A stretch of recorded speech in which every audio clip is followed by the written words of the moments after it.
नमस्कार, जय श्री राम, जय हो बागेश्वर धाम सरकार, जय हो हनुमान जी महाराज। मेरे प्यारे दर्शकों, आज की इस वीडियो में एक राजा था जो भगवान से नफरत करता था और जो भगवान के भक्त थे उनसे भी बहुत ज़्यादा घृणा करता था।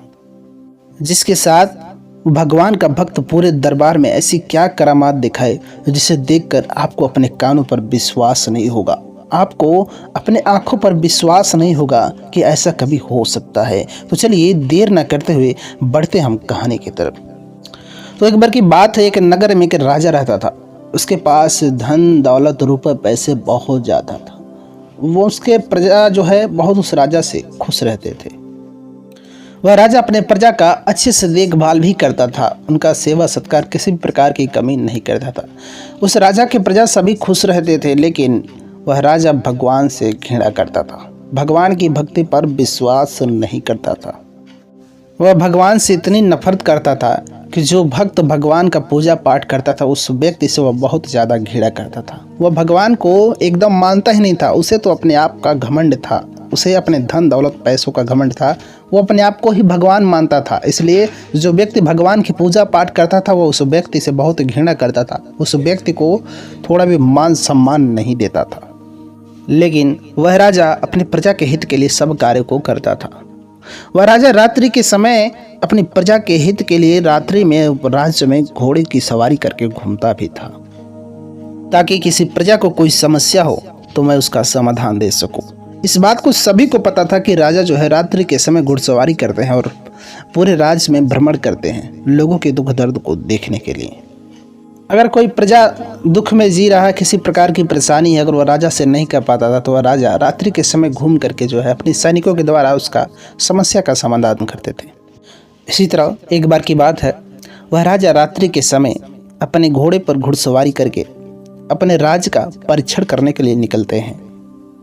वह राजा जब उस रात को जाते हैं तो किसी महिला की रोने की आवाज़ सुनाई पड़ती है। किसी बुजुर्ग महिला का रोने की आवाज़ सुनाई पड़ती है, जैसे लगता है कि वह महिला बहुत दुख में जी रही है, उसे बहुत ज़्यादा कष्ट है। लेकिन राजा सोचते हैं कि अगर मैं इस तरह से जाऊंगा तो महिला मुझे पहचान जाएगी, इसलिए वह सोचते हैं कि मैं किसी भिखारी का रूप धारण करके जाऊंगा तो वो महिला मुझे नहीं पहचान पाएगी। उसके बाद वह राजा एक फटा पुराना कपड़ा पहनते भिखारी की हालात में जाते हैं, उस बूढ़ी माँ के दरवाजे को खटखटाते हैं और दरवाज़ा खुलता है। जब दरवाज़ा खुलता है तो राजा देखते हैं कि एक औरत थी जो बहुत ज़्यादा रोए जा रही है, दर्द के मारे वो तड़प रही है। वह जो है एक भगवान की प्रतिमा कला चित्र के सामने रोए जा रही है। भगवान से कह रही कि हे भगवान, मैंने आपको इतना पूजा पाठ किया, इतना आपका दिन रात नित्य दिन पूजा पाठ किया, लेकिन आप मेरे पति के साथ ऐसा क्यों किए? आप मेरे पति को ठीक कर दीजिए। वह भगवान की प्रतिमा के सामने ऐसे रोए जा रही है। वह अपने पति के लिए भगवान के सामने गिड़गिड़ाती, भगवान से विनती करती है, क्योंकि उसके पति का जो है स्वास्थ्य खराब हो चुका होता है। वह राजा वहाँ तो भिखारी की हालत बना करके गए होते हैं, लेकिन जैसे वो देखते हैं कि भगवान के सामने रो रही गिड़गिड़ा रही तो राजा को तो और ज़्यादा जलन होता है, लेकिन राजा वहाँ कुछ कह नहीं पाते हैं, क्योंकि वह राजा जो है भिखारी का रूप धारण करके गए होते हैं, इसलिए वह बूढ़ी को कुछ कह नहीं सकते। वह कहते हैं कि ओ बूढ़ी माँ, तुम्हारे पति को दवा की ज़रूरत है, पैसों की ज़रूरत है, इनका स्वास्थ्य खराब हो चुका है, न कि तुम भगवान के सामने गिर जाओगी तो इनका इलाज नहीं हो जाएगा, इनका स्वास्थ्य ठीक नहीं हो जाएगा, तुम्हें इनको इलाज कराने की ज़रूरत है, दवा कराने की ज़रूरत है, ऐसे तुम्हें गिड़गिड़ाने की कोई ज़रूरत नहीं है। उसके बाद राजा कहते हैं कि मेरे पास यह एक चित्र है जिसे आप बेच करके कुछ पैसे पा सकती हो और अपने पति का इलाज करवा सकती हो। और बूढ़ी औरत कहती है कि ठीक है, आप तो इतने खुद गरीब दिख रहे हैं कि इतने गरीबी के हालात में हैं, एक भिक्षुक की तरह है, लेकिन आपका दिल कितना बड़ा है जो आप मेरी मदद करने आए हैं। आपको बहुत बहुत धन्यवाद, आपको मदद करने के लिए। आप जो अपने पास रखे हुए इस कीमती फ़ोटो को आप मेरे पति के इलाज के लिए दे रहे हैं, आप कितने महान हैं। इस तरीके से वह राजा साहब एक भिखारी का रूप धारण करके गए हुए थे और उस चित्र को उस बूढ़ी माँ को देकर चले आते हैं, जिसके पति का स्वास्थ्य खराब रहता है। अगले दिन वह बूढ़ी माँ उस चित्र को ले करके एक आदमी के यहाँ जाते हैं जिसके पास खूब सारा धन दौलत रहता है, उसके पास खूब सारा रुपए पैसे रहता है। उस आदमी के पास वह बूढ़ी माँ उस कला चित्र उस फोटो को ले करके जाते हैं। अब वह बूढ़ी माँ सोचती है कि चलते हैं उस सेठ के यहाँ इस चित्र को बेच देंगे। वह जैसे उस सेठ के यहाँ उस चित्र को लेकर के जाती है, वह सेठ जो है उस चित्र को देख करके मोहित हो जाता है। वह चित्र इतनी खूबसूरत थी, वह चित्र जो है देख करके वह सेठ बहुत ही मोहित हो जाता है। वह कहता है कि हे बूढ़ी माँ, तुम इस चित्र को कहाँ से लेकर के आई हो। बूढ़ी माँ कहती है कि बेटा, रात्रि के समय एक फटे हालात में एक गरीब भिक्षुक व्यक्ति आया था। उसने मेरी मदद के रूप में इस कला चित्र को देकर गया, कहा कि तुम इसको बेच करके जो है अपने कुछ पैसे पा सकते हो, जिससे तुम अपने पति का इलाज करा सकते हो। इसलिए अगर इस चित्र के बदले आप कुछ पैसे दे सकते हो तो आप कुछ पैसे दे दो, जिससे कि मैं अपने पति का इलाज करा सकती हूँ। लेकिन वह सेठ इस चित्र को जब देखता तो उसके मन में लालच आ जाती कि बुढ़िया के पास इतना सुंदर, इतना मनमोहित वाला चित्र आया तो आया कहाँ से। उस सेठ के मन में ऐसी लालच पैदा हो जाती है। वह सोचने लगता है कि इस फोटो का कीमत देखो तो लाखों करोड़ों की है। यह फोटो तो राज दरबार की फोटो है, इस फोटो का कीमत लाखों करोड़ों में है। लेकिन इस बुढ़िया को कौन से व्यक्ति यह कीमती फोटो दे करके चले गए हैं। अब वह सेठ लालच में आ जाता है, उस बूढ़ी माँ को डांट फटकारने आने लगता है। कहता है कि अरे ये चित्र तो मेरे घर की है, इस चित्र को तुम कैसे पा गई हो। यह चित्र तुम्हें जो इंसान दिया वो चुरा करके दिया। अब चलो मैं तुम्हें इस चित्र के साथ उस राज्य दरबार में लेकर के चलता हूँ, वहीं तुम्हें सजा दिया जाएगा। यह चित्र मेरे घर का है और तुम इसको कैसे पा गई। वह बूढ़ी औरत जैसे ही सुनती है कि यह चित्र जो है चुराई हुई है और यह चित्र इनके घर के, वो बहुत डर जाती, सहम जाती है। वह कहता है कि चलो अभी तुम्हें मैं राज दरबार में ले चलता हूँ, चित्र का घोषणा कराता हूँ, उसके बाद तुम्हारी मैं फांसी कराता हूँ। क्योंकि तुमको नहीं पता है ना, इसलिए मैं कहता हूँ तुम मेरी पड़ोसन, मेरे आसपास की रहने वाली हो, इसलिए तुम अभी भी यहाँ से चली जाओ अपने घर को चुपचाप। किसी से कुछ बताना मत, किसी कुछ कहना मत, नहीं तो तुम्हारे लिए बहुत ही हानिकारक साबित होगा। तुम चुपचाप अपने घर का रास्ता पकड़कर चली जाओ। उसके बाद वह बूढ़ी माँ डर के मारे जो है उस चित्र को दे करके उस इंसान को, जो राजा साहब जो रात्रि में उस चित्र को देकर गए रहते हैं, उनको वो अंदर ही अंदर कोसती है कि वह व्यक्ति चुरा करके मेरी मदद क्यों करना आया। वह बूढ़ी माँ अंदर ही अंदर कोसती रही, अपने आप को रोते हुए दर्द के मारे अपने घर की ओर चल पड़ती है। तब तक वहाँ एक साधु बाबा आते हैं, उस बूढ़ी माँ के दरवाजे को खटखटाते हैं। दरवाजा खटखटाते हैं और देखते हैं, बूढ़ी माँ जब आती है दरवाजे को खोलती है, देखते हैं वहाँ पे खूब सुंदर भगवान की मूर्ति रखी हुई है। क्योंकि वह साधु बाबा भगवान के बहुत बड़े भक्त थे। वह भगवान के भक्त वह साधु बाबा उस बूढ़ी माँ से कहते हैं कि क्या तुम इनकी पूजा करती हो। वह बूढ़ी माँ कहती है तो मैं तो इन्हीं के भरोसे रहती हूँ। मेरे पति की इतने दिनों से स्वास्थ्य खराब है, लेकिन मैं इन्हीं के भरोसे रहती हूँ, इन्हीं के आगे गुहार लगाती हूँ, पूजा पाठ करती हूँ, मिन्नत करती हूँ। मैं इन्हीं के सहारे रहती हूँ, इन्हीं का पूजा पाठ करके, इन्हीं पर विश्वास करके मैं अपना जीवन यापन चलाती हूँ। लेकिन मैं इतने दिनों से इनसे विनती कर रही हूँ कि हे प्रभु, हे भगवान, मेरे पति के स्वास्थ्य को ठीक कर दीजिए।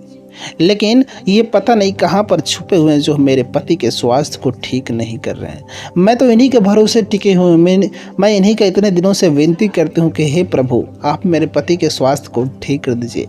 लेकिन ये मेरे पति के स्वास्थ्य में कोई सुधार नहीं ला रहे। लेकिन फिर भी मैं इनका पूजा पाठ करना नहीं छोड़ती हूँ, मैं इन्हीं के भरोसे रहती हूँ।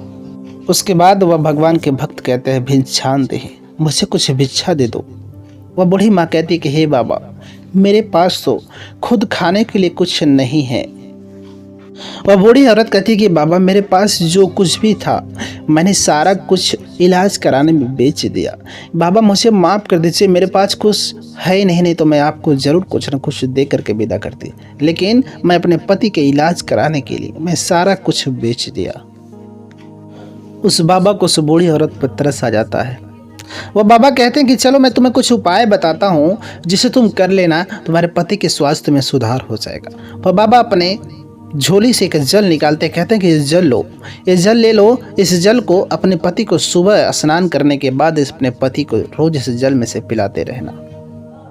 और बस तुम भगवान पे भरोसा करते रहना, भगवान का पूजा पाठ करते रहना। अगर ऊपर वाले की मर्जी होगी, भगवान का करिश्मा होगा, तो तुम्हारे पति के स्वास्थ्य में अवश्य ही सुधार हो जाएगा। वह भगवान के भक्त वह साधु बाबा जो जल दिए रहते हैं उस बूढ़ी माँ को, वह जल जो अपने पति को पिलाती है। जब वो अपने पति को उस जल को पिलाती है तो 2 से 3 दिन के अंदर उसके पति के स्वास्थ्य में सुधार होने लगती है। अब वह बूढ़ी माँ भगवान से विनती करती है, कहती है कि धन्य है वो साधु बाबा जिसने मुझे यह जल दे करके गया। अब वो सोचते को साधु बाबा मिले, मैं उनका धन्यवाद करूं। वह कहती है कि धन्य है वो बाबा जिसने मेरा कल्याण किया। उस साधु बाबा के लिए वो बहुत इंतजार करती कि वो साधु बाबा मुझे मिले, मैं उनका धन्यवाद करूंगी। अब इस बात का पता उस राजा को चलता है। राजा को पता चलता है कि उसका जो चित्र था वो सेठ जो है धोखे से अपना लिया है।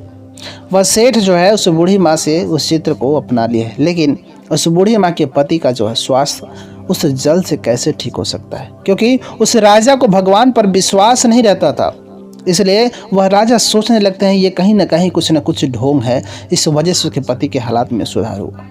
क्योंकि जल से किसी का स्वास्थ्य नहीं सुधर सकता, बगैर इलाज कराए किसी का स्वास्थ्य में सुधार कैसे हो सकता है। इसलिए वह राजा सोचते हैं कि ये कहीं ना कहीं कुछ न कुछ ढोंग किया गया, तब जा करके उसके स्वास्थ्य में सुधार दिख रहा है। क्योंकि वह राजा भगवान से घृणा करता था, भगवान पर विश्वास नहीं करता था, इसलिए उसे इस बात का विश्वास नहीं था। वह राजा सोचता है कि चलो इस बूढ़ी माँ का जो परीक्षण करते हैं कि इसके भगवान जो है वाकई में इसे बचाने आते हैं कि नहीं आते हैं। आज चल के मैं इस बूढ़ी माँ के इसके भगवान का परीक्षण करते हैं। राजा के मन में ऐसा विचार आता है। उस बूढ़ी माँ के पास एक गाय थी। उस गाय के दूध को बेच करके वह बूढ़ी माँ किसी तरह अपना गुजारा चलाती थी, किसी तरह अपना पेट भरती थी।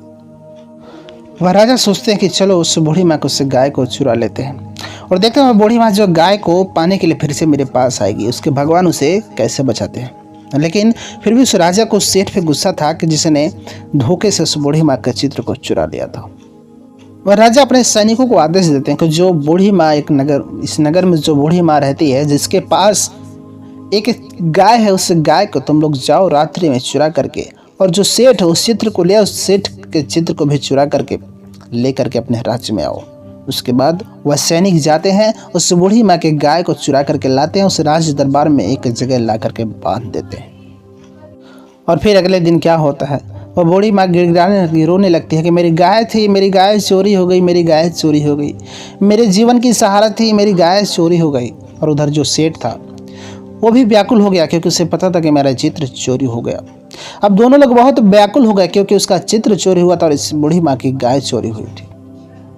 अब ये बूढ़ी महिला रोती है, गिड़गिड़ाती है, लेकिन इन लोगों को न्याय देने वाला कोई नहीं रहता है। और फिर वह बूढ़ी महिला और वह सेठ उस राजा के दरबार में न्याय लेने के लिए पहुंच जाते हैं। राज दरबार में जाते बूढ़ी महिला कहती है, त्राहिमाम त्राहिमाम, राजा साहब मेरी गाय थी, मेरी गाय किसी ने चुरा लिया, आप न्याय करिए, मेरे गाय को अपने सैनिकों दरबार खुजवाइए, मेरे गाय को आप ढूंढवा कर मुझे वापस कराइए, राजा साहब मेरे साथ अन्याय हो गया। राजा ने उस बूढ़ी माँ से कहा, क्यों बूढ़ी माँ, तुम्हें तो अपने भगवान पे बहुत भरोसा है ना, तुम मेरे पास क्यों आई हो। वह बूढ़ी माँ कहती है कि देखिए राजा साहब, आप इस राज्य के राजा हैं, सबसे पहले मेरा कर्तव्य बनता है मैं आपके पास आऊँ, आप मुझे न्याय दिलाएंगे, क्योंकि आप इस राज्य के राजा हैं, इसलिए मैं सबसे पहले आपके पास आई हूँ। वह राजा कहते कि नहीं, तुम तो भगवान पे बहुत भरोसा करती हो ना, तुम्हें भगवान पे बहुत ज़्यादा विश्वास है, तुम भगवान से जा कर के कहो ना, भगवान तुम्हारी गाय को ला करके वापस कर देंगे, क्योंकि तुम्हें भगवान पर बहुत ज़्यादा विश्वास रहता है। वो बूढ़ी माँ कहती कि बस जो साधु बाबा थे, जो भगवान के भेजे गए दूत थे, जिसने जल दिया जिससे मेरे पति का स्वास्थ्य ठीक हो गया, अगर वह बाबा होते तो इस का न्याय जरूर दिलाते, वो मेरे गाय को वापस जरूर दिलाते।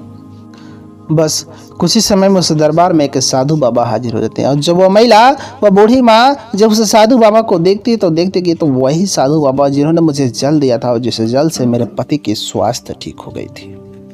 वह महिला उस साधु बाबा को देखते ही उस साधु बाबा के चरणों में गिर के नतमस्तक हो जाती है, कहती कि बाबा आपने जो जल दिया था उससे मेरे पति का स्वास्थ्य तो ठीक हो गया, लेकिन मेरे पास एक गाय थी, वो मेरी गाय जो है चोरी हो गई। वह महिला उस बाबा के चरणों में गिर के नतमस्तक हो जाती है। मैं इस राज दरबार में न्याय मांगने आई तो भगवान पर ये कलंक लगा रहे हैं, ये राजा साहब जो है आपको कलंकित कर रहे हैं कि तुम्हें उस साधु बाबा पे बहुत विश्वास है, जिसने तुम्हें जल दे करके तुम्हारे पति का स्वास्थ्य ठीक कर दिया, तुम उसी के पास जाओ, ऐसा यह राजा साहब आपके ऊपर कलंक लगा रहे हैं। राजा साहब ने कहा कि अगर उस साधु बाबा के अंदर ऐसी अंतर्यामी है, ऐसी शक्ति है, तो वह तुम्हारी गाय को जरूर खोज करके ला देंगे। तुम मेरे पास क्यों आई हो, ऐसे साधु बाबा मुझे ताने सुना रहे हैं। वह साधु बाबा से ऐसे रो रो के वह बूढ़ी माँ अपनी दास्तान को सुनाती है। साधु बाबा कहते हैं कि हे राजन, आपके पास धन दौलत है, बुद्धि है, विवेक है, सब कुछ है, लेकिन आपको शायद नहीं पता है कि जो सब कुछ आपके पास है वो आपके कर्मों का फल है। वो सब ऊपर वाले की मर्जी है, उन्हीं के हिसाब से आपको सारा कुछ मिला है। उन्हीं की वजह से आप इतना ऐशो आराम करते हैं, आप राज दरबार संभालते हैं, आप इस राज्य के राजा हैं। वो सब कुछ ऊपर वाले के हाथ में है, आपके कर्मों का फल है, तब जा करके आप इस राज्य का राजा बने हुए हैं। लेकिन जो आप भगवान पर विश्वास नहीं करते हैं, ये आपकी नाराज़गी है, क्योंकि आपको नहीं पता कि जो आप कर रहे हैं उस सब भगवान के भरोसे कर रहे हैं। भगवान के इशारे पे सब लोग चलते हैं। जो भी इंसान कोई भी कार्य को करते हैं वो भगवान के इशारे पे ही करते हैं। अगर भगवान उस कार्य को न करना चाहे तो आप उस कार्य को चाहते भी नहीं कर सकते हैं। इसलिए जो कुछ करते हैं वो भगवान करते हैं। आप अपने अंदर के इस घमंड को तोड़ दीजिए कि आपके पास धन दौलत से, आपके पास राज्य है, आप सब कुछ हैं। जो आपको भगवान पर विश्वास नहीं है, लेकिन सारा कुछ जो करते हैं वो भगवान ही करते हैं। उनके बिना तो एक पत्ता नहीं हिलता। हम लोग उनके हाथ की कठपुतली हैं, उनके बिना एक पत्ता नहीं हिलता। इसलिए ईश्वर पर हमें विश्वास रखना चाहिए, ईश्वर पर हमें भरोसा करने। लेकिन हे राजन, आप जो ईश्वर से घृणा करते हैं। वह साधु बाबा की बातों को सुनने के बाद वह राजा कहते करे, चलो चलो, तुम्हारी बहुत भाषण मैंने सुन लिया। तुम अगर इतने शक्तिशाली हो, तुम्हारे पास इतने ज्ञान है, इतनी बुद्धि, इतना विवेक है, तो तुम इस बूढ़ी माँ के गाय को तो दिलाओ। तुम इतने ज़्यादा लेक्चर मत दिया करो, तुम पहले इस बूढ़ी माँ के गाय को दिलाओ। अगर आप में इतनी भगवान पे भरोसा है, इतनी शक्ति है, तो आप इस बूढ़ी माँ के गाय को ला कर दिला दीजिए। अगर आप अभी इस गाय को ला कर दिला देते हैं तो मैं आपके चरणों में आकर नतमस्तक हो जाऊंगा, मैं आपसे माफ़ी मांगूंगा। साधु बाबा इन बातों को सुनने के बाद कहते हैं कि हे राजन, आप चैलेंज कर रहे हैं। आपको शायद पता नहीं है कि भगवान किसी न किसी रूप में अपने भक्त की लाज बचाने के लिए प्रकट हो जाते हैं। जब कहीं भी भगवान के भक्त की बेइज्जती होती है, भगवान के भक्त को आजमाया जाता, तो वहाँ जरूर किसी न किसी रूप में भगवान प्रकट जरूर होते हैं। आप अज्ञानी हैं, आपको भगवान के बारे में कुछ ज्ञान नहीं है। और इस तरीके से वह साधु बाबा भगवान को याद करते हैं।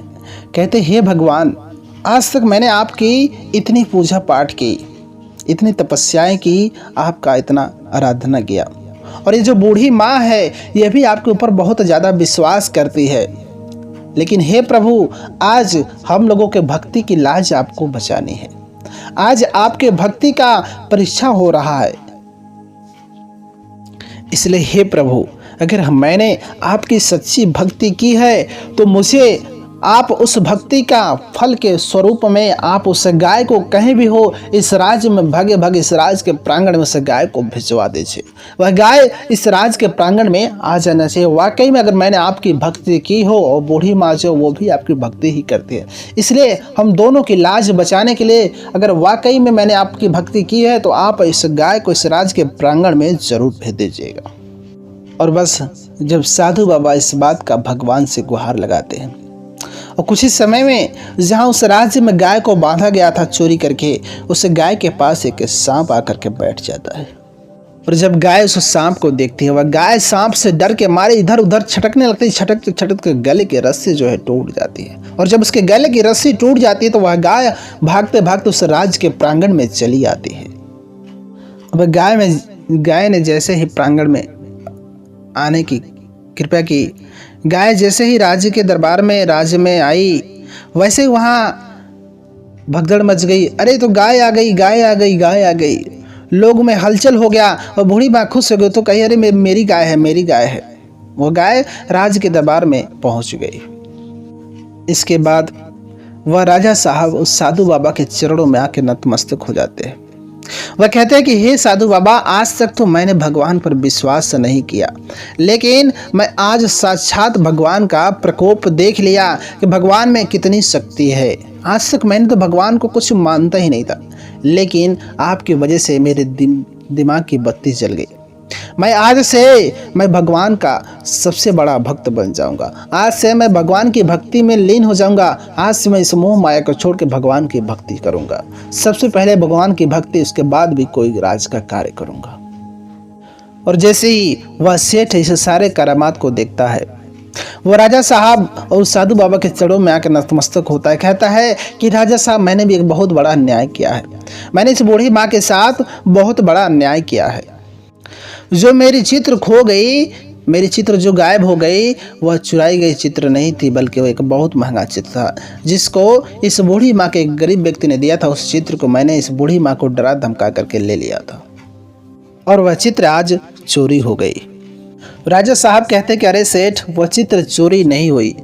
वह चित्र जो है मैंने एक फकीर का रूप धारण करके उस बूढ़ी माँ को सहायता करने के लिए दिया था, और तूने उस बूढ़ी औरत को डरा धमका कर उस चित्र को ले लिया था। इसलिए मैंने ही एक रात को तुम्हारे चित्र, उस गाय को मैंने सैनिकों से चुरवा करके राज्य में लाया था।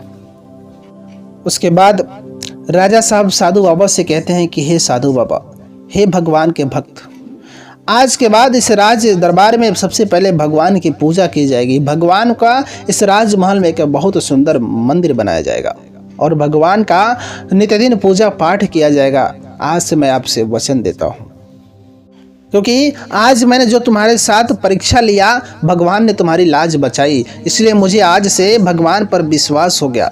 मैं भगवान का परीक्षा ले करके मैं तुम्हें देख लिया, इसलिए आज के बाद इस राज्य में सबसे पहले भगवान का भोग लगेगा, भगवान का पूजा पाठ होगा, उसके बाद इस राज्य में कोई कार्य होगा। इस तरीके से वह राजा भगवान के बहुत बड़े भक्त हो जाते हैं। उस राजा के साथ साथ उस राज्य के, उस नगर के सभी लोग भगवान के भक्त हो जाते हैं, भगवान की भक्ति में लीन हो जाते हैं। इस तरीके से वहाँ नित्य दिन दरबार में रोज भगवान की भक्ति होने लगती थी। इस प्रकार से इसके बाद किसी भी इंसान को किसी प्रकार की तकलीफ और किसी प्रकार की कमी नहीं रहती थी। वह सारे के सारे दरबार के लोग खुशी से रहने लगते।